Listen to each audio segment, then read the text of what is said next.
জি বাংলার যে ধারাবাহিকে এখন চলছে টান টান উত্তেজনামূলক পর্ব, সেটি হলো নিমফুলের মধু।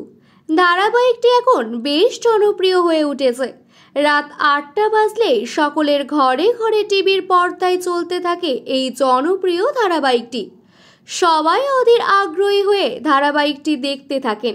বর্তমানে ধারাবাহিকে চলছে রুচিরার ট্রাক।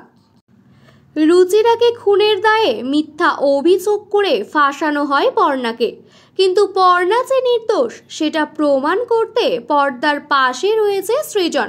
শুধু সৃজন নয়, সৃজনের কাকা কাকিমা, বর্ষা সহ আরও অনেকেই আছে। পর্ণাকে নির্দোষ প্রমাণ করতে গেলে রুচিরাকে খুঁজে বের করতে হবে।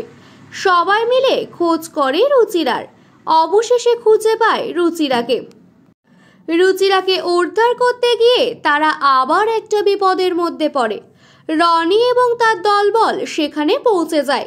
সবাই মিলে তাদেরকে অ্যাটাক করে, কিন্তু পর্ণার কাছে তো সবাই জব্দ, পর্ণার কাছে রনিও জব্দ। তারপর পুলিশ এসে পৌঁছায়। রনি সবার সামনে স্বীকার করে এটা একটা ফাঁদ, যেখানে সব দোষ পর্ণার ঘাড়ে চাপে আর পর্ণার ফাঁসি হয়। রনিকে যখন অ্যারেস্ট করে, রনি তখন তার বাবার নাম করে। তখন পর্ণা বলে বাবাকে একা থাকা প্র্যাকটিস করতে বলো, কারণ কয়েকদিন হলো সবে মাত্র সে জেল থেকে ছাড়া পেয়েছে, কিন্তু আবার সে জেলে ঢুকতে চলেছে। রনির গোটা জীবনটা এবার জেলেই কাটবে। পুলিশও ভাবতে পারেনি পর্ণা এত কিছু করতে পারে বলে।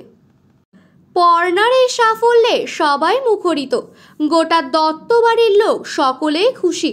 মৌমিতা এই সাফল্য দেখে খুশি হয়নি, সঙ্গে সঙ্গে ঈশাকে ফোন করে সবটা জানায়।